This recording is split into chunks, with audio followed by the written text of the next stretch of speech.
Okay, so it missed that initial setting, and we are now recording. I'm glad I was able to check. Okay, so now I'm going to share the screen, and we'll be able to post this recording. So, where are we here?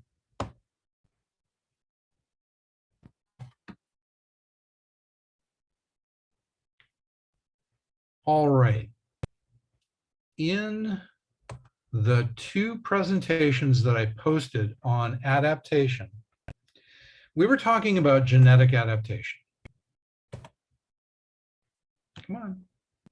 What is your problem? There we go. Okay, we were talking about genetic adaptation, and adaptations are marked by specific characteristics. Not all responses to the environment are, strictly speaking, adaptations. Some of them are flexible. So we're going to work through the alternatives to genetic adaptation today.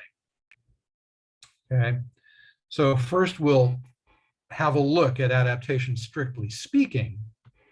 Then we'll talk about developmental plasticity as an alternative to genetic adaptation to the environment, and what it is and when it might be useful. And then we'll look at a second alternative to genetic adaptation, which is acclimation, what it is and when it might be useful. So adaptations are one of the potential responses to the environment that organisms can express, but it's not always the best response. So that's where we'll start. Then we'll look at developmental plasticity and acclimation and try to give you examples of them and explain when they are a better response than a genetic adaptation to the environment. So first off, whenever you say that something is an adaptation, you're posing a hypothesis. It's got to be an adaptation to something specific. Okay, and adaptations have several characteristics. First and foremost, they are heritable. They are coded in the genes. And unless they are genetically coded, they are not an adaptation. So you may respond to the environment, but unless it's a genetically coded response, it is not an adaptation. Second, when you're talking about an adaptation, it has to be a response to a clearly defined environmental problem. You have to be able to identify something. This feature of an organism is an adaptation to this specific problem. You cannot say that a fish is adapted to water. No, fish are not adapted to water. Features of fish may be adaptations to specific problems posed by water. But the term adaptation is quite specific. It is an adaptation to something, to a specific problem. Okay.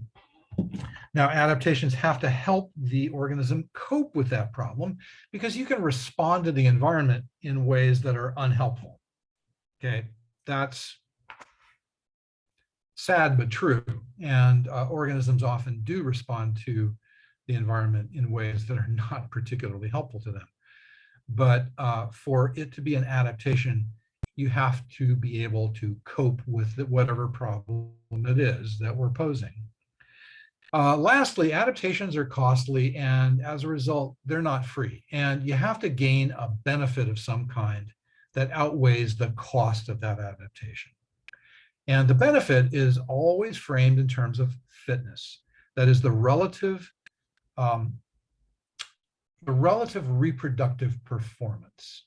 Organisms that have a feature that is an adaptation have to have higher fitness, higher reproductive success than those organisms that lack that adaptation or don't have it in such an extreme form. So let's keep this in mind when we're talking about features of organisms. They have to be heritable, they have to be a response to a specific problem, they have to help the organism cope, and the way that they help them cope, the payoff to helping them cope, is by giving organisms higher fitness. So here is an example of a response to the environment that is not, strictly speaking, an adaptation. All right. And so here, and I see that my little bar here is obscuring the bottom text. I wonder if I can make that go away. Well, not sure. Well, let me explain this. So here is the annual cycle of a tropical grasshopper. So this is a grasshopper that is not limited by, say, cold weather or unfavorable environmental conditions. Environmental conditions are favorable for it all year round, and it can have multiple generations.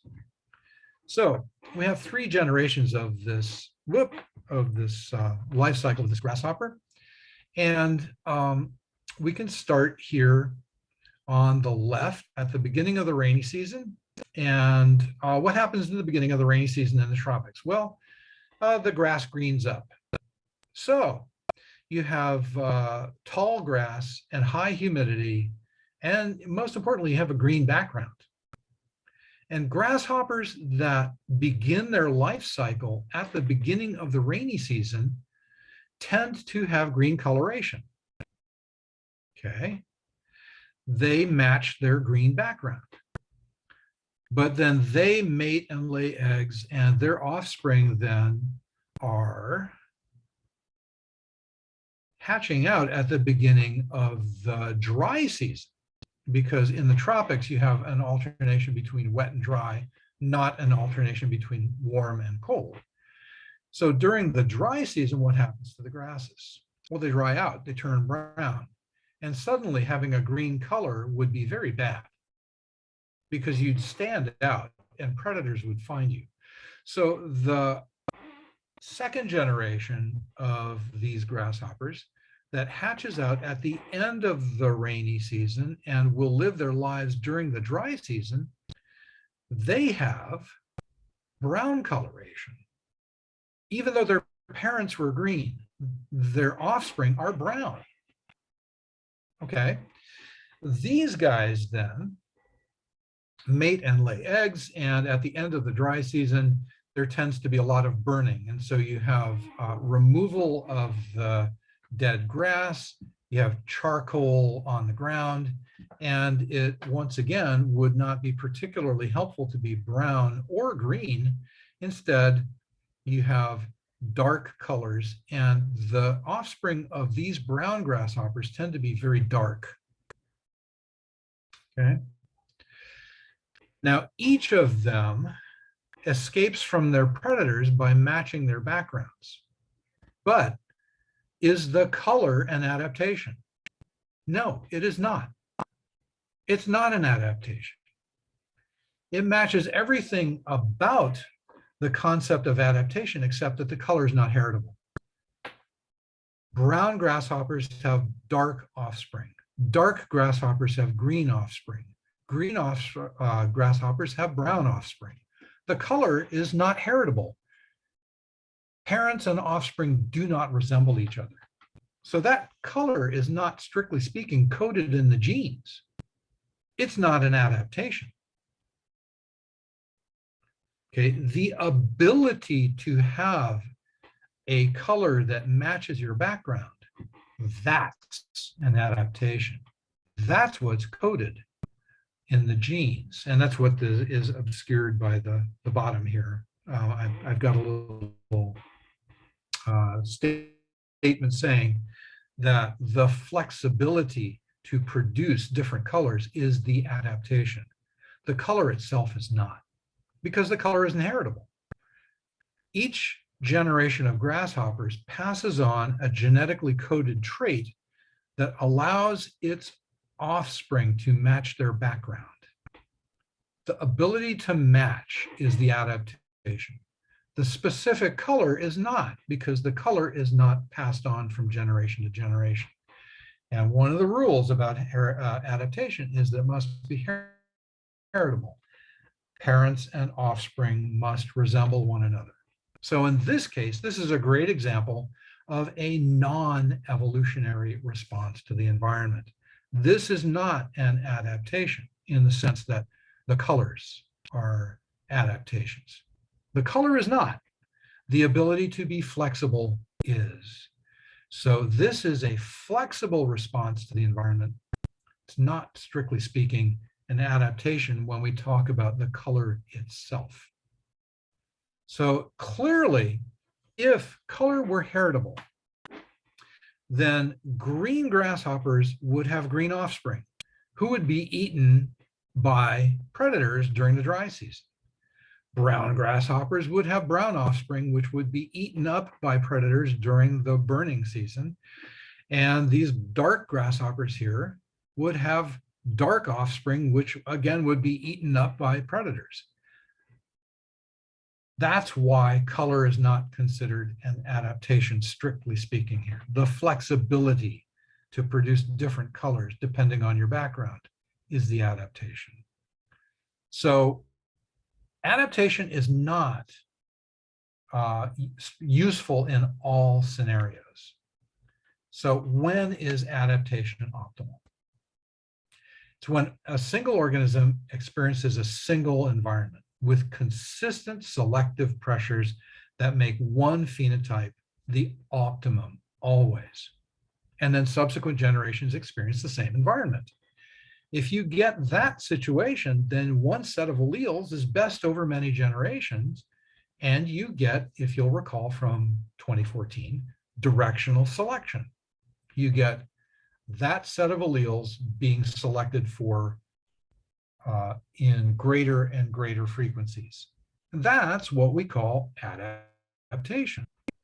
But genetic adaptation, in the sense of a fixed, say, color, as we were talking about with the grasshoppers, is not appropriate always. And that's when each organism experiences several different environments, and it may need a different phenotype for each environment. No single phenotype may be optimal for each, for all of those environments that it experiences. The other thing is that maybe each generation experiences a different environment. So you have to have the option of changing your phenotype from generation to generation. Well, in that case, the phenotype itself is not ever an adaptation. The ability to switch among multiple alleles to produce multiple phenotypes is the adaptation. Now, you may ask, well, why can't you just maintain that ability even if you experience one environment? Remember, you're now trying to maintain multiple sets of alleles. That's expensive. It takes extra energy away from reproduction. So if you do experience one environment, and if generations experience the same environment, it's optimal to lose these extra options and just stick with the best one. You spend less energy. On the other hand, if you do experience multiple environments, it's best to maintain the multiple options, even though they are more expensive.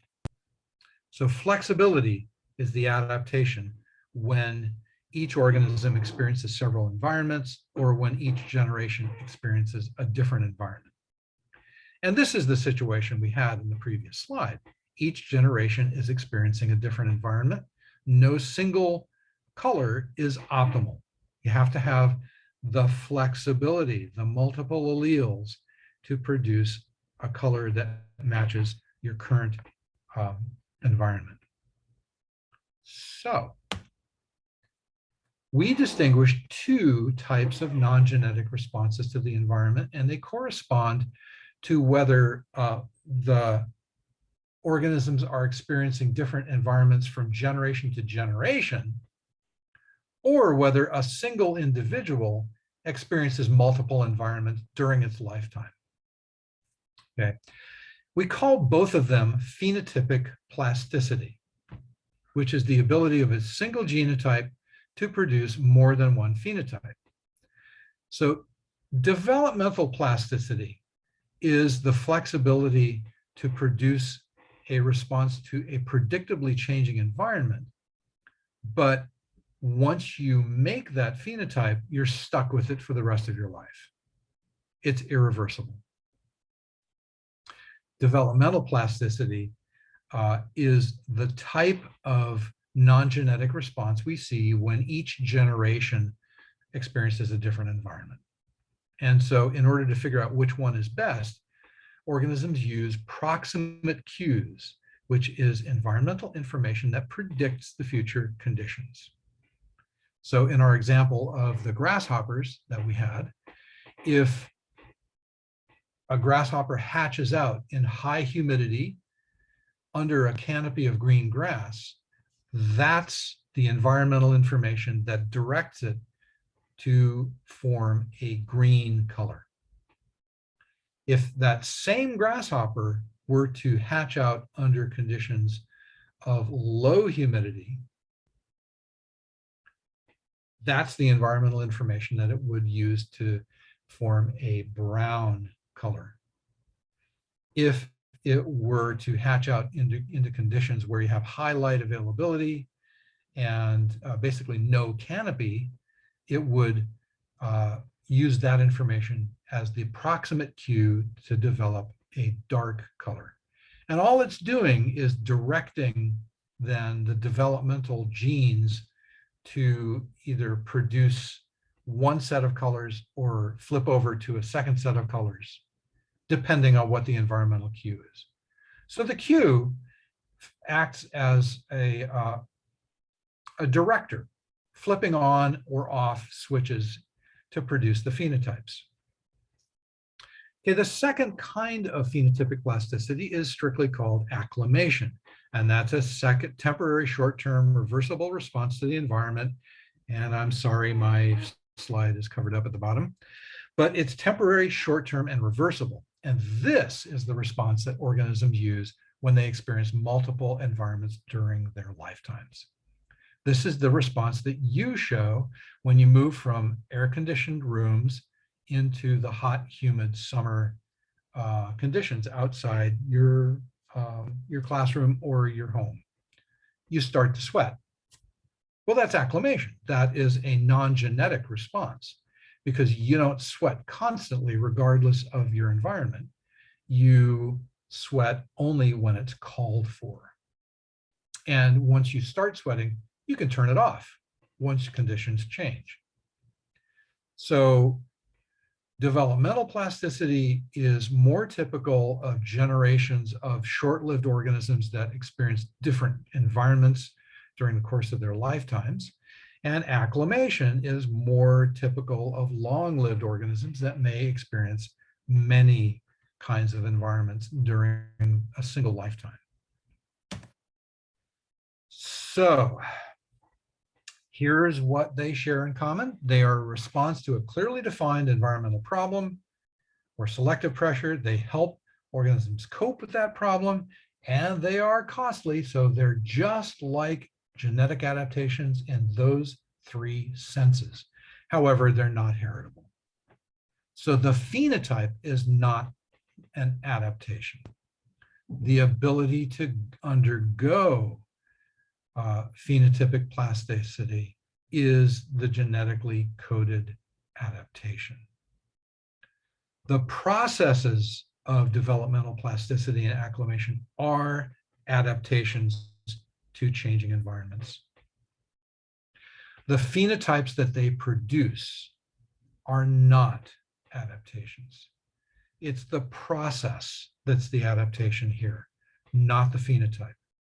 When we're talking about a genetic adaptation, then the phenotype that you see is the genetic adaptation, but not in this case.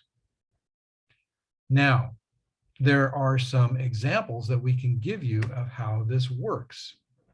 So here's an example of developmental plasticity. And this is the root-shoot ratio in plants. Now, let's review this.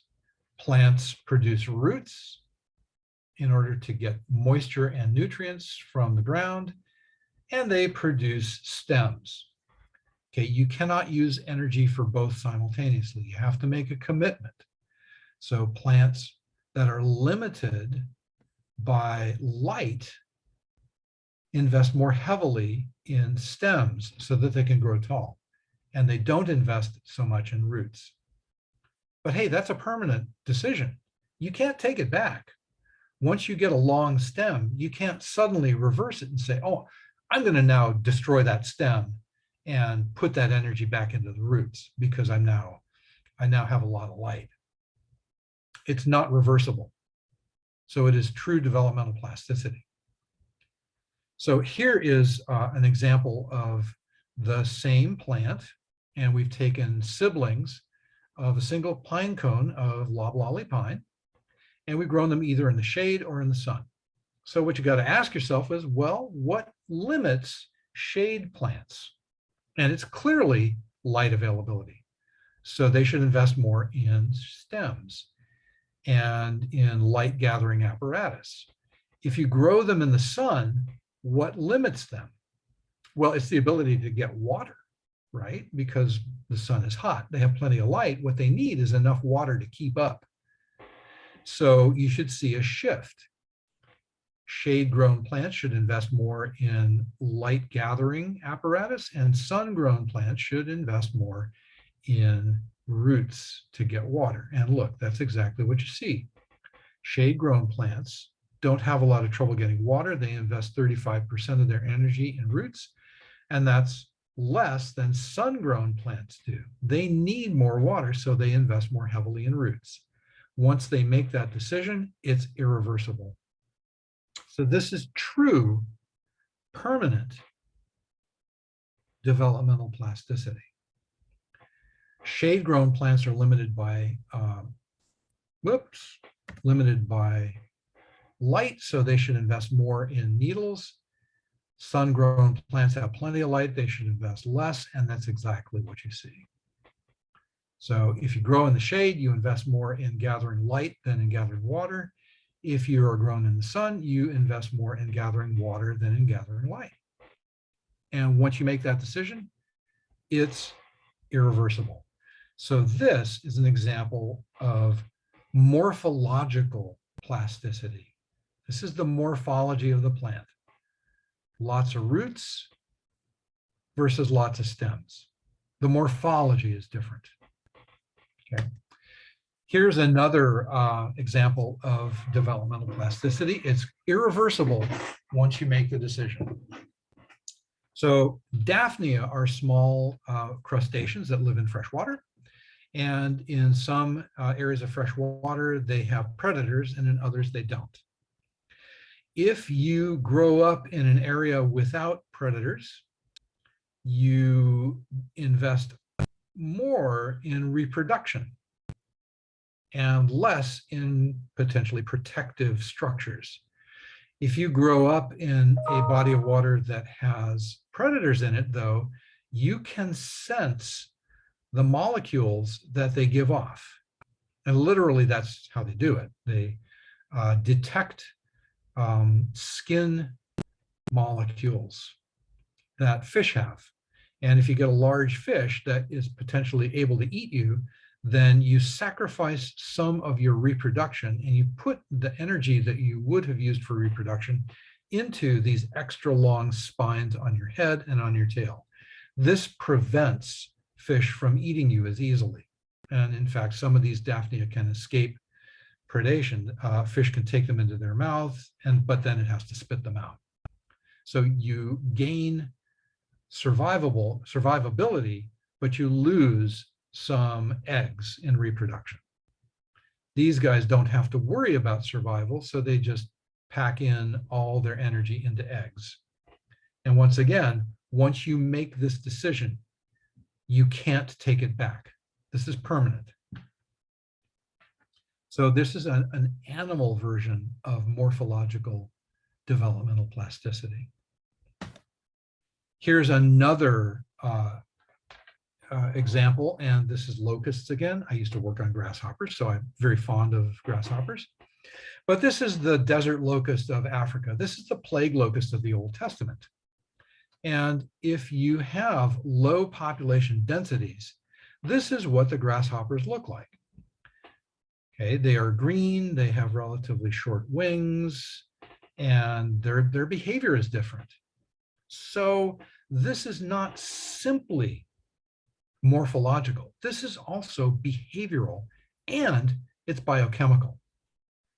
So if a young grasshopper doesn't come into contact with other young grasshoppers very often, this is what it looks like, and it behaves in a different way than if it came into contact with many other young grasshoppers. This is what we call the solitary phenotype. They're green, relatively short-winged. They have a tendency not to fly. That's the behavior. On the other hand, if they come in contact with many other young grasshoppers during development, their morphology changes. They are shorter in the body, they have longer wings as they grow up, their coloration is different, and they tend to fly a lot more. Now, we call that the gregarious phenotype. Okay, so here then is a phenotype that is adapted to food shortages. Because if you're coming into contact with lots of other young grasshoppers, what's going to happen as they grow? They're going to eat all the food, and you're going to have to move. So these guys have long wings, and they move. They fly. And they fly in great gigantic swarms as described in the Old Testament. These guys are scattered. They do not have food shortage, so there's no reason for them to fly. Instead, the energy they would put in their wings goes into reproduction. Here, you're sacrificing survival, or you're sacrificing reproduction for survival, because you have to move or else you'll starve.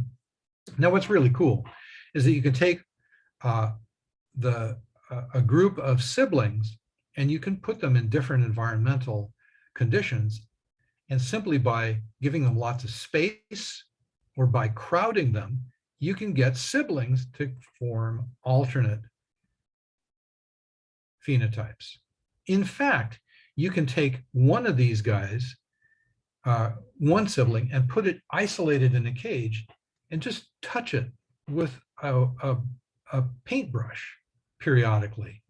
And if you touch it with a paintbrush, that will simulate contact with other young grasshoppers, and it will become the gregarious phase, even though it's in a cage all by itself.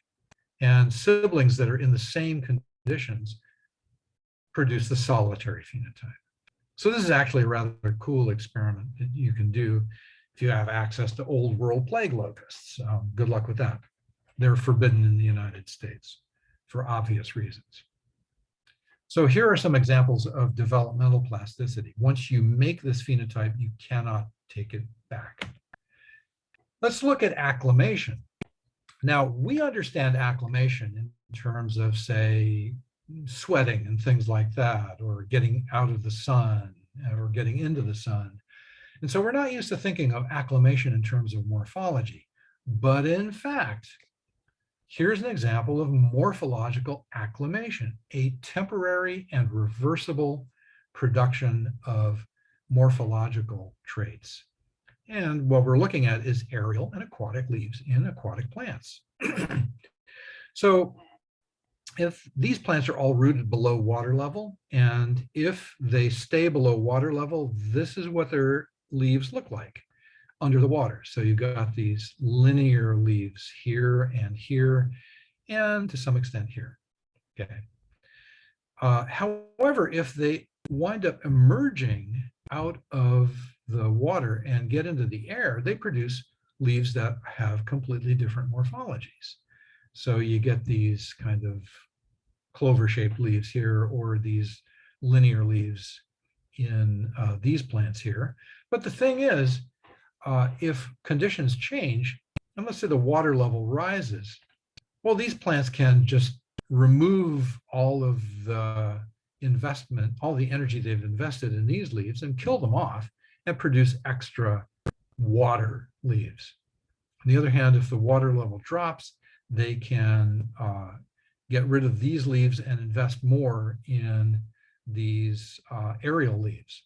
So this is temporary and reversible.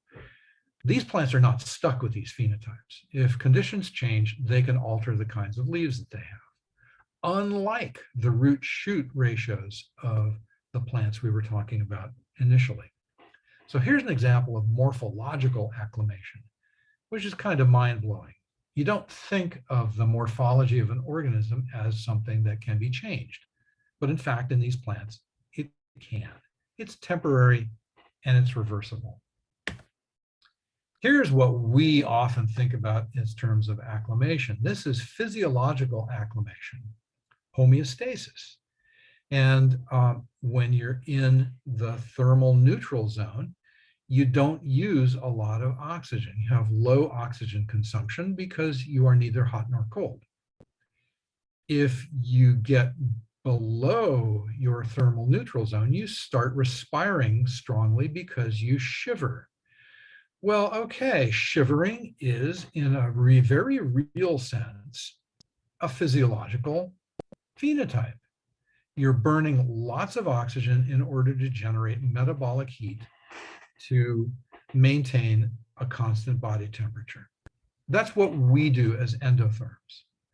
Okay. Also, if the temperature gets too warm, you start using a lot of extra oxygen in order to cool yourself. If you're a human, you sweat. If you're most other kinds of mammals, you pant. Okay. Well, that's a physiological phenotype. It's just homeostasis.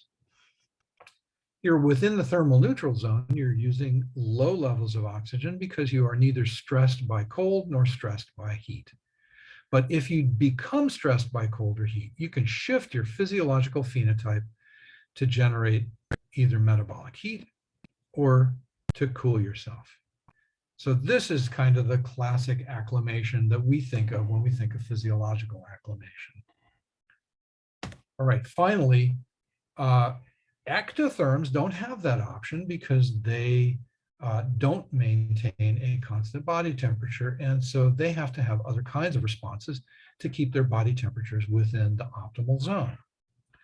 So this one will take a little bit of explanation, but this is in the middle here, the temperature cycle over the course of a year, the hours of a day, and the hours of the day. So at night, you have relatively low temperatures, right? And during the day, you have relatively high temperatures. Well, you need to maintain a moderate body temperature. You can't be too cold or else you stop moving around if you are an ectotherm. And you can't be too hot because you'll die. So ectotherms don't have the ability to maintain a constant body temperature. Instead, they use behavioral homeostasis to alter their body temperatures. So here is the hours of the day, and here is the months of the year, and here's how ectotherms use behavior to alter their activity patterns.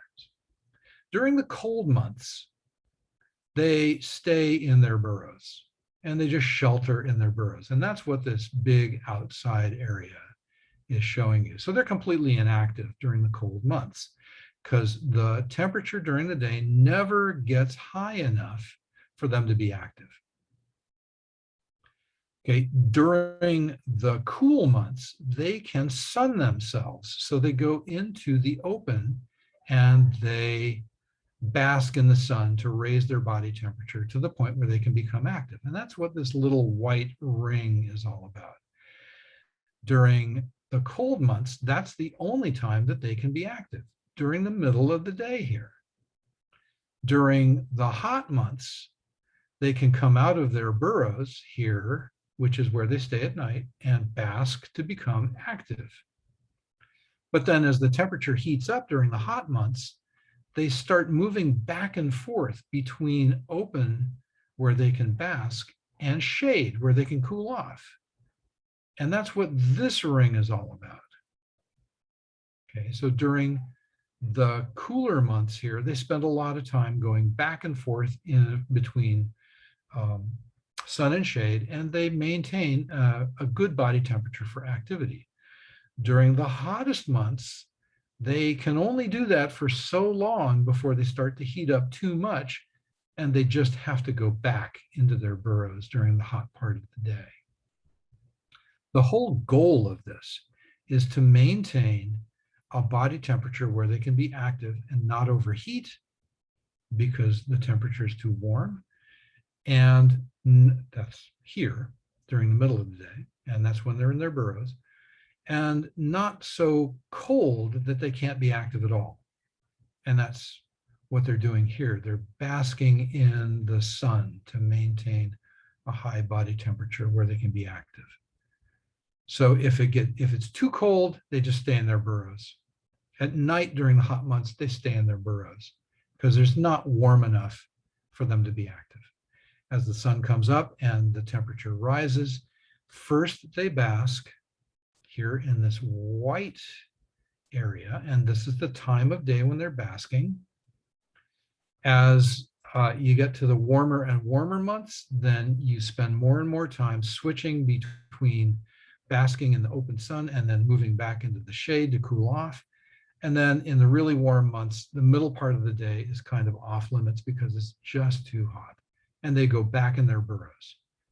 But in this case, moving between burrow or basking in the sun or moving between sun and shade is taking the place of physiologically altering your oxygen consumption to maintain either panting to cool off or shivering to warm up.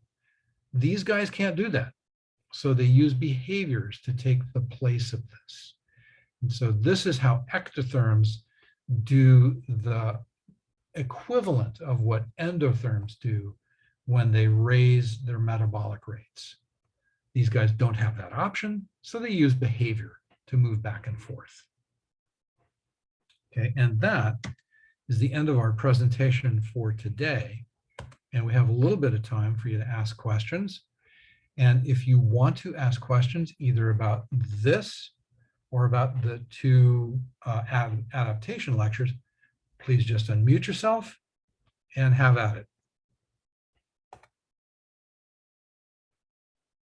And if you do not have a question about this, and you have typed something in the chat box, then you have attended, your attendance has been recorded, you can log off. You can always come back this afternoon between 1 and 3 after you've had time to think about this and ask questions. All right, and with that, I'm just gonna sit here and invite you to either ask a question or go ahead and log off, whatever you prefer.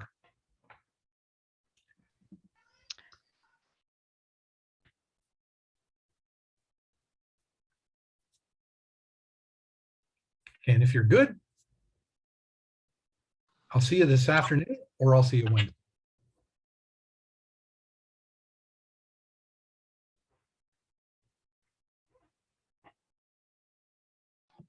Dr. Howard, I only have one question, and it's kind of personal, if you don't mind me. I'm applying into biology master's program, and I seen there's an option as ecology research. Would you have happened to know anything about it or provide me more information with it? Okay, I know quite a lot about it because I'm the person who takes students in the master's program and doctoral program who want to do research in ecology. However, I'm not in a position to do that anymore because I will be retiring at the end of May. So we'll be hiring a new ecologist. In the meantime, however, if you have potentially an interest in aquatic biology, Dr. Cox is an aquatic ecologist. She's actually a marine ecologist. And Dr. Boyle is a fish ecologist.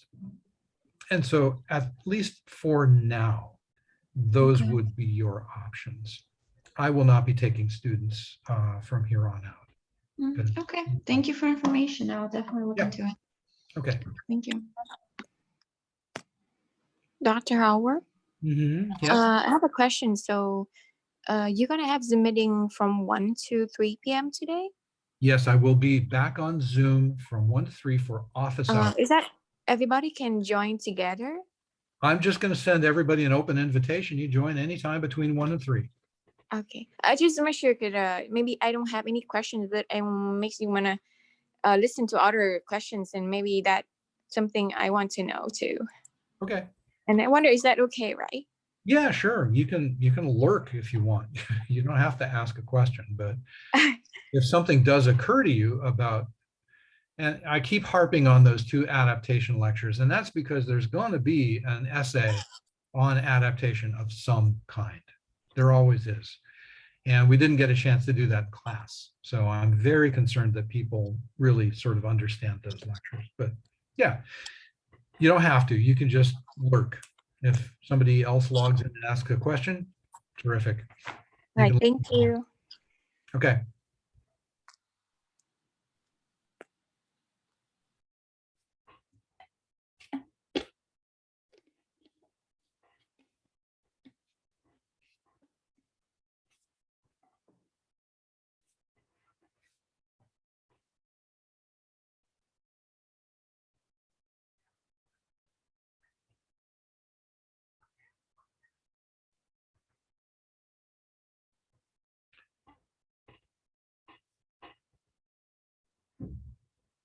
Okay, Jose, question or not? Because if not, I'm just going to end this so I can post the recording to Moodle and YouTube. Oh, I came to class a little late. Did you take attendance, Dr. Howard? Okay, the way you do that is type in the chat box. Type anything in the chat box. Okay, thank you. And once you do that, you're recorded and you can log off.